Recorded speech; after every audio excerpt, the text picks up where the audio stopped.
Now, the 21-day quarantine is finally over for more than 40 people who had contact with Ebola patient Thomas Duncan. Duncan's family members were among the 43 people released from isolation at midnight. For the first time, Duncan's fiancée, Louise Tro, her son and nephews left the Dallas retreat where they've been staying for more than 2 weeks. They can come and go as they want from their temporary home. 5 DISD students from multiple schools were among those monitored for symptoms. 4 of them went back to school today. Fox 4's Zahid Arab is at Dan Rogers Elementary. That's in Dallas, where one of those students returned to class. Zahid. Heather, that student surprised staff here at Rogers Elementary when they showed up a day earlier than anticipated. The principal here says now that they've been medically cleared to come back to class, it's everybody else that needs to alleviate their concern. Remember, we dropped the Y, we add an IES. In the Jet household, Good. after school, it's vocabulary. Oh, what goes after a sentence? And the last few weeks, one word in particular. Oh, illness, virus. It's pretty crazy. It started when first grader Emma Grace got a letter. And people who've been possibly exposed, go to school with our daughter.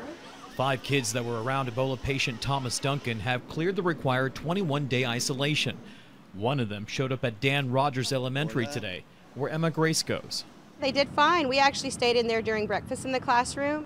At the other schools where the kids go, Hotchkiss Elementary, Tasby Middle School, and Conrad High School, Superintendent Mike Miles says faculty and staff focused on easing the transition from isolation to back in their classrooms. School nurses emphasized hygiene, and counselors concentrated on respect and zero tolerance for bullying. The biggest challenge really is just the distraction and the panic from people off campus. Once you go inside the doors, it's business as usual. Now that 21 days is over, we're learning about really just compassion. A feeling felt by each parent we spoke to. We pray that they don't be ostracized or treated any differently, because to be honest, what happened to them was never their fault. No matter what school. They didn't do anything wrong. They just were in the wrong place at the wrong time with the wrong person, I guess. 3 + 2. 5. The Jets say weeks of worrying, daily temperature checks, and uncertainty 6. equals an experience Really just a life lesson. that Emma Grace can always value. That the world is a heck of a lot smaller than we thought it was. High five. The principal tells me when the student was first isolated, teachers actually loaded up a tablet full of lessons so that they wouldn't fall too far behind in class. I'm told they were able to show up here at school and pick things right back up with their classmates like they never left. Heather? All right, so Zahid, we are hearing an awful lot about DISD putting out these really strong anti-bullying message. Do you know why they're doing that, where it all started?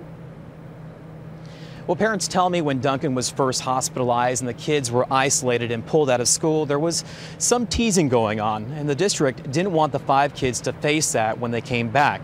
Administrators say they've already been through enough, and that's why they're letting kids know, Heather, any form of bullying will not be tolerated. Gotcha. All right, Zahid, live for us tonight. Thank you.